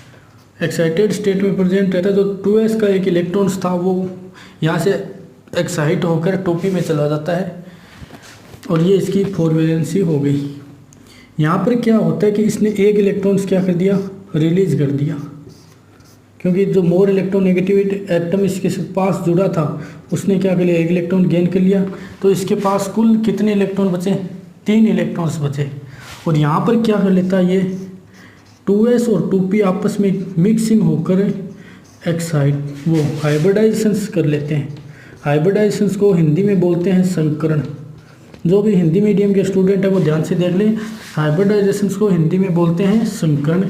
और ये हाइब्रिडाइजेशंस करके 4 हाइब्रिड ऑर्बिटल्स का क्या कर लेते हैं, फॉर्मेशंस कर लेते हैं, ठीक है। यहाँ पर 3 ही इलेक्ट्रॉन्स प्रेजेंट हैं, एक यहाँ पर क्या होगा, प्योर p ऑर्बिटल्स होगा, प्योर p ऑर्बिटल्स, ठीक है। और 3 हाइड्रोजन एटम ने कार्बन के साथ क्या कर लिए, बॉन्ड बना लिए, हाइड्रोजन हाइड्रोजन हाइड्रोजन, ठीक है। इसके पास हाइड्रोजन के वैलेंसी शेल में 1 इलेक्ट्रॉन्स होता है। तो चलिए यहाँ पर एक इलेक्ट्रॉन्स दिखा देता हूँ मैं। हाइड्रोजन के वैलेंसी शेल में 1 इलेक्ट्रॉन होता है, कार्बन का 1 इलेक्ट्रॉन्स और हाइड्रोजन के 1 इलेक्ट्रॉन्स मिलकर एक कोवेलेंट बॉन्ड का फॉर्मेशन कर लेते हैं। दूसरा हाइड्रोजन कार्बन के दूसरे इलेक्ट्रॉन्स के साथ मिलकर एक कोवेलेंट बॉन्ड का फॉर्मेशन कर लेता है। और तीसरा हाइड्रोजन का जो इलेक्ट्रॉन्स है, ये इलेक्ट्रॉन्स कार्बन के इस तीसरे इलेक्ट्रॉन्स के साथ मिलकर कोवेलेंट बॉन्ड का फॉर्मेशन कर देता है। कुल 3 कोवेलेंट बॉन्ड का फॉर्मेशन होता है यहाँ पर। और एक यहाँ पर क्या रहता है आपके पास है, प्योर p ऑर्बिटल्स प्रेजेंट रहता है। तो इस प्रकार होता है, कार्बन 3 हाइड्रोजन ने बॉन्ड बना लिया, ठीक है, और एक यहाँ पर आ गया पॉजिटिव चार्ज, ठीक है। अब हम देखते हैं कि इसका हाइब्रिडाइजेशन क्या होता है। सबसे पहले बात करते हैं हाइब्रिडाइजेशन की।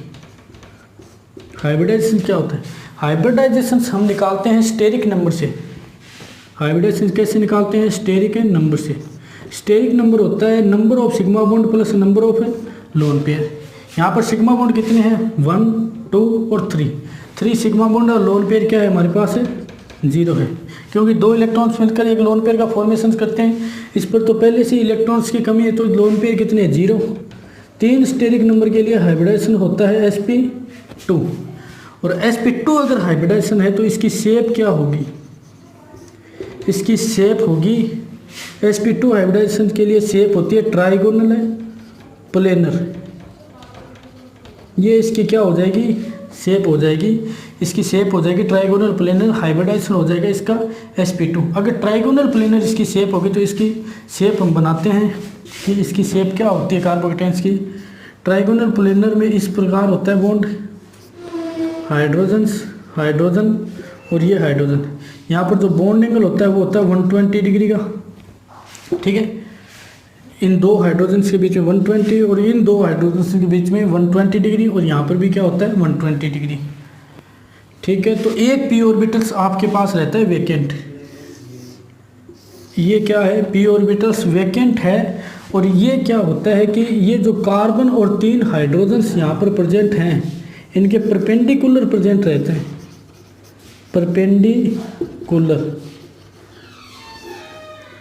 परपेंडिकुलर प्रेजेंट रहता है इन कार्बन और 3 हाइड्रोजन्स एटम्स के बीच में। अगर आपको पूछे कि कार्बोकेटाइंस में यहाँ पर जो ये कार्बोकेटाइंस बना हुआ है इसमें यहाँ पर कितने एटम्स एक ही प्लेन में सेम प्लेन में प्रेजेंट हैं, तो इसकी जो स्ट्रक्चर क्या हो जाएगी, जैसे ये कार्बन है, ये कार्बन एक हाइड्रोजन यहाँ पर जुड़ा हुआ है, दूसरा हाइड्रोजन यहाँ पर जुड़ा हुआ है और एक हाइड्रोजन यहाँ पर जुड़ा हुआ है। इन तीनों हाइड्रोजन के बीच में जो बॉन्ड एंगल है वो क्या है 120 डिग्री, 120 डिग्री बॉन्ड एंगल है। और एक जो p ऑर्बिटल्स है वो क्या है इस प्रकार है, एक लोब इसकी अबोव द प्लेन है और सेकंड लोब इसकी बिलो द प्लेन है, ठीक है। तो ये क्या होगी परपेंडिकुलर हो गई। अगर बात करें कि एक ही प्लेन में कितने एटम प्रेजेंट है तो 3 तो हाइड्रोजन और एक कार्बन, टोटल कितने प्रेजेंट है कार्बोकेटाइंस में, यहाँ पर एक प्लेन में 4 एटम से प्रेजेंट हैं कार्बोकेटाइंस में। हाइब्रिडाइजेशन हो गया, शेप हो गई। अब बात करते हैं इसके मैग्नेटिक बिहेवियर की। मैग्नेटिक बिहेवियर कैसे बताते हैं, अगर अनपेयर्ड इलेक्ट्रॉन्स प्रेजेंट हैं तो वो होगा पैरामैग्नेटिक, अगर अनपेयर्ड इलेक्ट्रॉन्स प्रेजेंट नहीं है तो वो होगा डायामैग्नेटिक, ठीक है। तो यहाँ पर 2 इलेक्ट्रॉन्स हैं, 2 इलेक्ट्रॉन्स ये हैं, 2 electrons. All electrons are present in paired state, सभी के सभी इलेक्ट्रॉन्स पेयर्ड स्टेट में प्रेजेंट हैं, इसलिए इसका जो मैग्नेटिक बिहेवियर होगा वो होगा डायामैग्नेटिक। कोई भी इलेक्ट्रॉन्स फ्री नहीं है इसलिए इसका मैग्नेटिक बिहेवियर हो जाएगा डायामैग्नेटिक, ठीक है। यहाँ पर एक p ऑर्बिटल वैकेंट प्रेजेंट रहता है, ठीक है। और इसके बात करते हैं ऑक्टेट की। ऑक्टेट इसका कंप्लीट होता है या इनकम्प्लीट होता है। टोटल कितने इलेक्ट्रॉन्स हैं यहाँ पर, 2 इलेक्ट्रॉन्स ये, 2 ये और 2 ये, टोटल कितने इलेक्ट्रॉन्स हो गए 6 इलेक्ट्रॉन्स हैं। ऑक्टेट कंप्लीट करने के लिए किसी भी एटम्स को कितने इलेक्ट्रॉन होने चाहिए 8 इलेक्ट्रॉन्स। यहाँ पर 2 इलेक्ट्रॉन्स की क्या है कमी है, यानी इसका ऑक्टेट होता है इनकम्प्लीट। कार्बोकेटाइंस का ऑक्टेट क्या होता है इनकम्प्लीट होता है। और कितने इलेक्ट्रॉन्स होते हैं 6 इलेक्ट्रॉन्स होते हैं। ऑक्टेट इनकम्प्लीट होता है इसलिए ये लोन पेयर को गेन करना चाहता है, यानी इसके ऊपर पॉजिटिव चार्ज है। अगर इलेक्ट्रॉन डेंसिटी को गेन कर लेगा तो वो पॉजिटिव चार्ज क्या हो जाएगा स्टेबलाइज हो जाएगा, क्योंकि उसको नेगेटिव चार्ज और पॉजिटिव चार्ज आपस में मिलकर क्या हो जाएंगे कैंसिल हो जाएंगे। तो इलेक्ट्रॉन डेंसिटी को क्या करना चाहता है गेन करना चाहता है।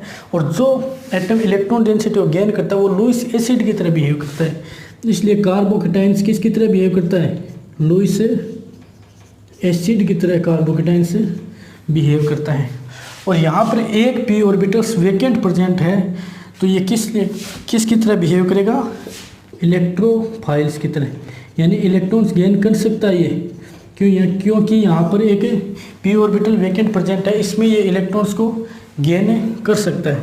अगर कोई इलेक्ट्रॉन डोनर स्पीशीज आ जाए जैसे CH2- है तो ये इलेक्ट्रॉन्स को यहाँ पर क्या कर सकती है डोनेट कर सकती है, इसलिए इसे बोलते हैं इलेक्ट्रोफाइल्स, यानी इलेक्ट्रॉन से स्नेह है।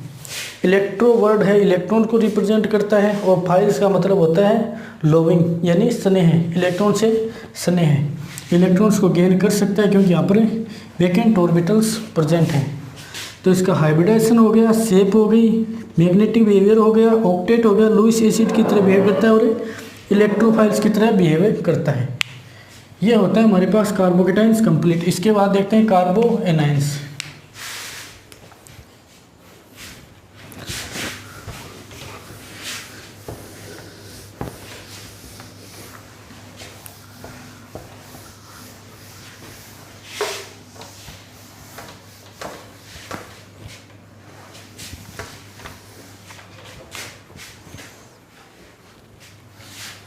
चलिए अब स्टार्ट करते हैं कार्बो एनाइंस। कार्बो एनाइंस किससे फॉर्म होता है? हेट्रोलाइटिक बॉन्ड क्लीवेज से या होमोलाइटिक बॉन्ड क्लीवेज से? कार्बो एनाइंस का फॉर्मेशन होता है हेट्रोलाइटिक बॉन्ड क्लीवेज से। तो फिर होमोलाइटिक बॉन्ड क्लीवेज से किसका फॉर्मेशन होता है? होमोलाइटिक बॉन्ड क्लीवेज से फॉर्मेशन होता है किसका? फ्री रेडिकल्स का। कार्बो एनाइंस का किससे फॉर्मेशन होता है? हेट्रोलाइटिक बॉन्ड क्लीवेज से। हेट्रोलाइटिक बॉन्ड क्लीवेज से किसका फॉर्मेशन होता है? कार्बो एनाइंस का। एनाइंस का मतलब क्या होता है? नेगेटिव चार्ज, और कार्बो का मतलब कार्बन के ऊपर नेगेटिव चार्ज। यानी यहाँ पर क्या होता है कि कार्बन के ऊपर नेगेटिव चार्ज प्रेजेंट रहता है। नेगेटिव चार्ज का मतलब है कि यहाँ पर एक इलेक्ट्रॉन एक्स्ट्रा आ गया। कार्बन के वैलेंसी शेल में कितने इलेक्ट्रॉन होते हैं? 4 इलेक्ट्रॉन्स होते हैं। एक इलेक्ट्रॉन एक्स्ट्रा आ गया तो टोटल इलेक्ट्रॉन कितने हो गए? 5 इलेक्ट्रॉन्स हो गए।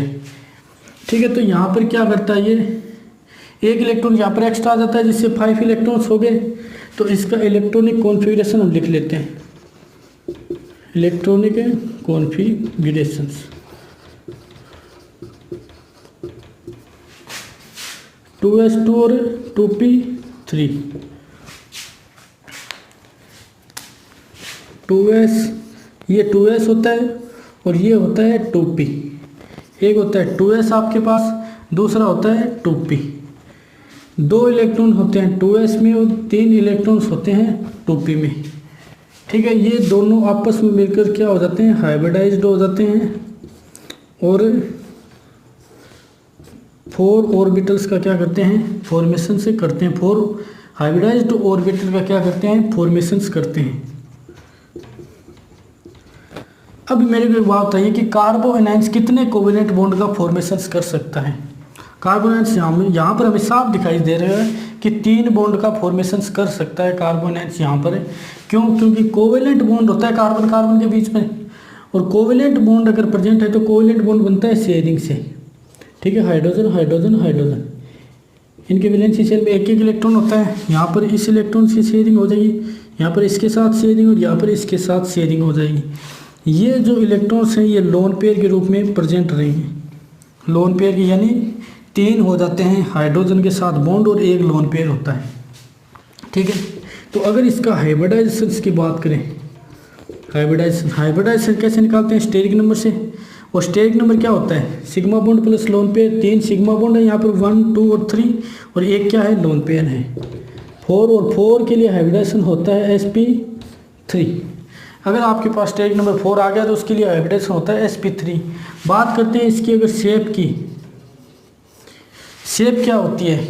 ठीक है, 3+1 के केस में, यानी 3 बॉन्ड पेयर और 1 लोन पेयर अगर है तो वहाँ पर शेप होती है पिरामिडल्स।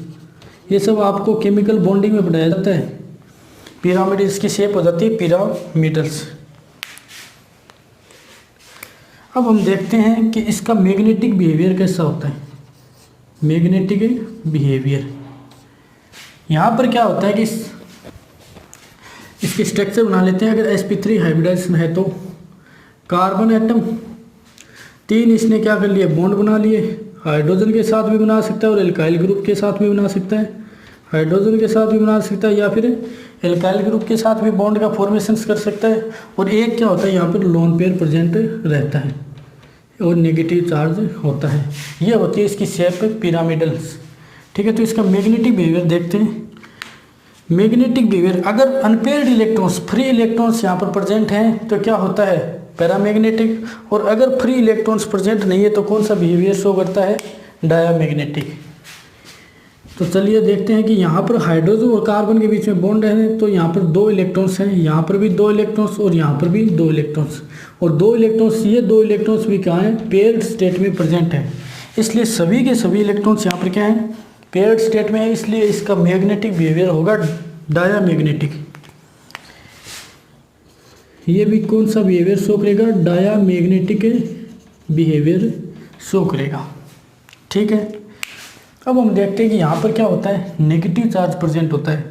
ये इलेक्ट्रॉन डेंसिटी को क्या कर सकता है, डोनेट कर सकता है। कोई भी इलेक्ट्रोफाइल्स अगर प्रेजेंट है तो उस पर क्या कर सकता है, अटैक कर सकता है। ठीक है, तो ये किसकी तरह बिहेव करता है, न्यूक्लियोफाइल्स की तरह,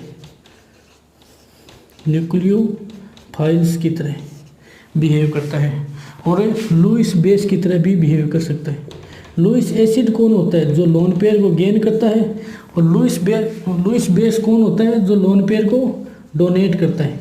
जो जितना ज़्यादा लोन पेयर डोनेट करेगा उसकी लुईस बेसिक स्ट्रेंथ उतनी ही ज़्यादा होगी, और जो जितना ज़्यादा लोन पेयर को गेन करना चाहता है उसकी एसिडिक स्ट्रेंथ उतनी ही क्या होगी, ज़्यादा होगी। इसलिए न्यूक्लियोफाइल की तरह बिहेव कर सकता है और लुईस बेस की तरह बिहेव कर सकता है। मैग्नेटिक बिहेवियर होता है इसका डायामैग्नेटिक, शेप होती है इसकी पिरामिडल, और हाइब्रिडाइजेशन होता है इसका sp3, और ये होती है इसकी pyramidal shape.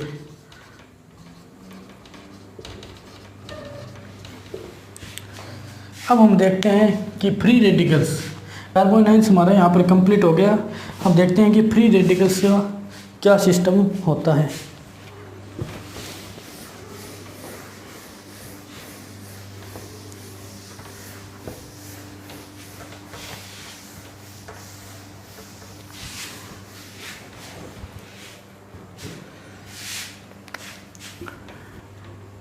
Free radical,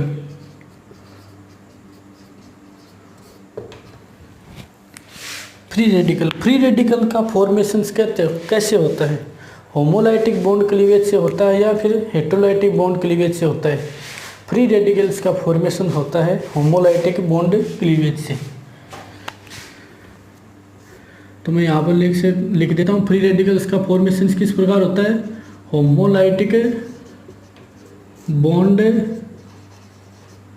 cleavage से फ्री रेडिकल्स का क्या होता है, फॉर्मेशन से होता है। अब हम देखते हैं कि फ्री रेडिकल्स में क्या होता है कि कार्बन्स होता है। यहाँ पर कार्बन्स 3 बॉन्ड तो बना लेता है, कार्बन की वैलेंसी क्या होती है, 4 होती है। कार्बन 3 बॉन्ड तो बना लेता है यहाँ पर अपने 3 इलेक्ट्रॉन्स को यूज करके, या तो हाइड्रोजन के साथ बना लेगा या फिर एल्काइल ग्रुप के साथ बना लेगा।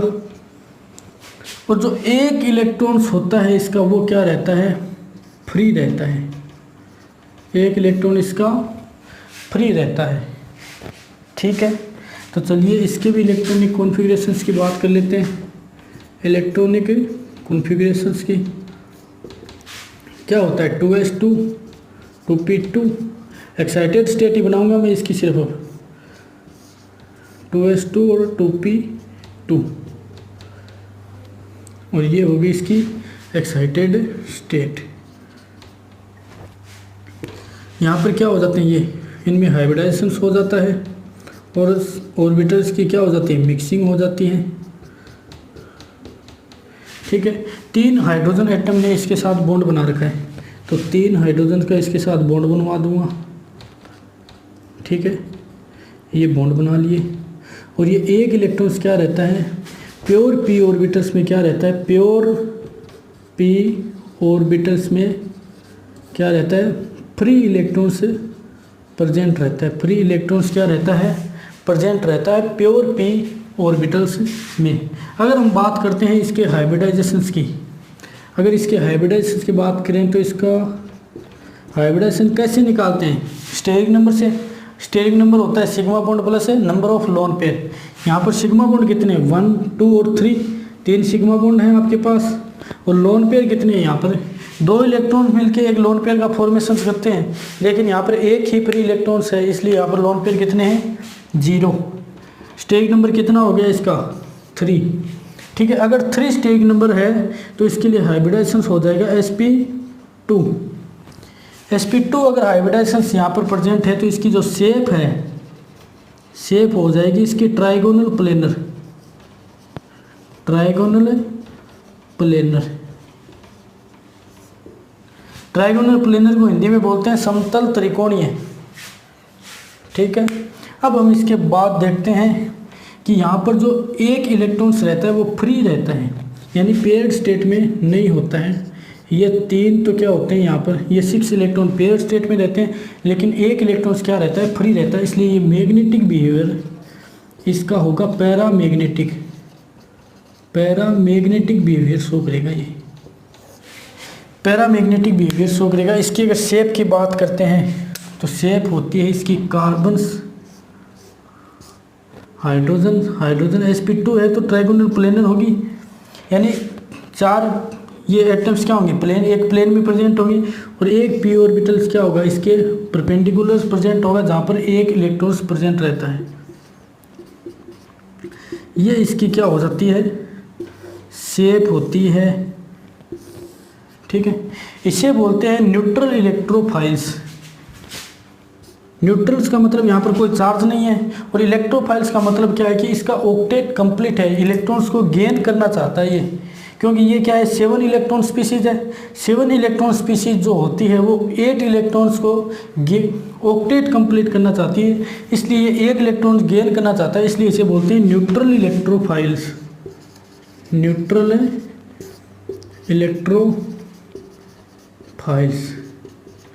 इसे बोलते हैं न्यूट्रल इलेक्ट्रोफाइल्स, ठीक है। तो इसका हाइब्रिडाइज हो जाता है sp2, शेप होती है इसकी ट्राइगोनल प्लेनर, मैग्नेटिक बिहेवियर होता है इसका पैरामैग्नेटिक, सिर्फ फ्री रेडिकल ही पैरामैग्नेटिक बिहेवियर शो करता है। कार्बोकेटायंस और कार्बोएनायंस दोनों में से कोई भी पैरामैग्नेटिक बिहेवियर को शो नहीं करता, दोनों क्या होते हैं, डायामैग्नेटिक होते हैं। और ये न्यूट्रल इलेक्ट्रोफाइल्स की तरह क्या करता है, फ्री रेडिकल से बिहेव करता है। तो हमारा यहाँ पर कार्बोकेटायंस हो गया, कार्बोएनायंस हो गया और फ्री रेडिकल्स हो गया।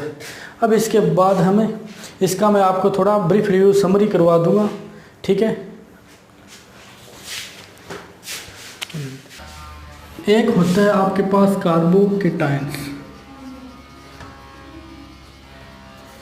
ठीक है। सेकंड होता है आपके पास कार्बोएनायंस, ठीक है। उसके बाद आपके पास होता है फ्री रेडिकल,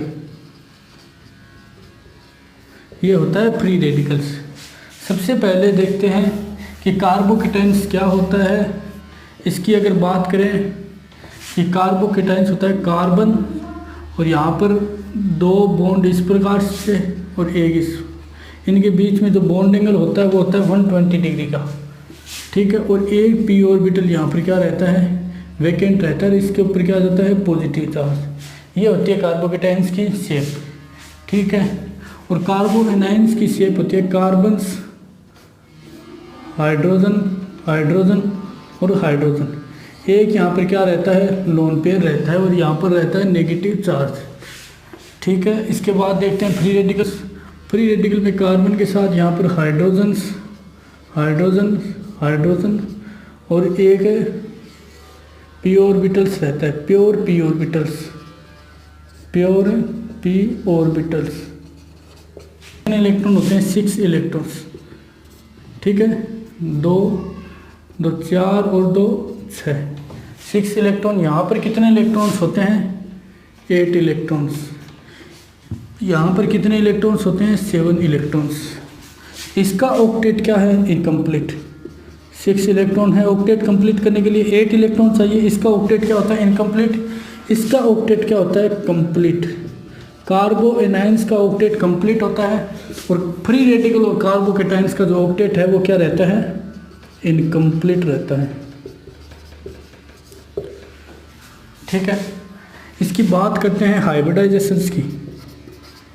हाइब्रिडाइजेशंस क्या होता है, कार्बोकेटायंस का हाइब्रिडाइजेशन होता है sp2, कार्बोएनायंस का होता है sp3, और एक फ्री रेडिकल्स का नॉर्मली हाइब्रिडाइजेशन होता है sp2। अब बात करते हैं इसकी शेप की। इसकी जो शेप होती है वो क्या होती है, ट्राइगोनल प्लेनर इसकी शेप होती है। इसकी शेप होती है पिरामिडल, और इसकी शेप होती है ट्राइगोनल प्लेनर। ठीक है, शेप हो गई इसकी। और इसका अगर मैग्नेटिक बिहेवियर की बात करें, मैग्नेटिक बिहेवियर, ठीक है, तो ये क्या होता है, सारे के सारे इलेक्ट्रॉन पेयर्ड होते हैं, तो ये क्या होता है, डायामैग्नेटिक, ठीक है। और कार्बो एनायंस में क्या होता है, सारे पेयर, तो ये भी क्या होता है, डायामैग्नेटिक। और इसमें एक इलेक्ट्रॉन फ्री रहता है, ये क्या होता है, पैरामैग्नेटिक, ठीक है। अब हम देखते हैं कि कौन सा लुईस एसिड की तरह बिहेव करता है और कौन सा लुईस बेस की तरह बिहेव करता है। इसका ऑक्टेट क्या होता है, इनकम्प्लीट होता है, इसलिए ये क्या करता है, इलेक्ट्रॉन डेंसिटी गेन करना चाहता है। इलेक्ट्रॉन डेंसिटी जो ऑर्गेनिक कंपाउंड गेन करता है उसे बोलते हैं लुईस एसिड। ये बिहेव करता है लुईस एसिड की तरह। और यहाँ पर क्या होता है, इसके ऊपर नेगेटिव चार्ज रहता है, ये इलेक्ट्रॉन डेंसिटी डोनेट करना चाहता है, इसलिए ये बिहेव करता है लुईस बेस की तरह बिहेव कर सकता है ये, क्योंकि इसके ऊपर नेगेटिव चार्ज है, ये अपनी इलेक्ट्रॉन डेंसिटी डोनेट कर सकता है, ठीक है। और ये क्या होता है, न्यूट्रल इलेक्ट्रोफाइल्स, न्यूट्रल इलेक्ट्रोफाइल्स होता है, ठीक है। और ये क्या होता है, ये भी इलेक्ट्रोफाइल्स की तरह बिहेव करता है। इलेक्ट्रोफाइल्स का मतलब इलेक्ट्रॉन से स्नेह है, इलेक्ट्रॉन्स की इसके ऊपर भी कमी है तो इलेक्ट्रॉन्स को ये गेन करना चाहेगा, यानी इलेक्ट्रोफाइल्स की तरह बिहेव करेगा। इसके ऊपर इलेक्ट्रॉन्स की क्या है दिखता है, यानी एक इलेक्ट्रॉन इसके ऊपर ज़्यादा है, इसलिए ये किसकी तरह बिहेव कर सकता है, न्यूक्लियोफाइल्स की तरह, न्यूक्लियोफाइल्स की तरह क्या कर सकता है, बिहेव कर सकता है। ये है इसके सारे के सारे पॉइंट जो हमने डिस्कस किए थे, ठीक है। Carbocations, carbanions and free radical. Free radicals किससे फॉर्म होता है, होमोलाइटिक क्लीवेज से, और कार्बोकेटाइंस और कार्बोनाइंस फॉर्म होते हैं हेट्रोलाइटिक क्लीवेज से। यहाँ पर हमारा ये लेक्चर कंप्लीट होता है, इसके बाद हम देखेंगे नेक्स्ट लेक्चर में। थैंक यू, धन्यवाद।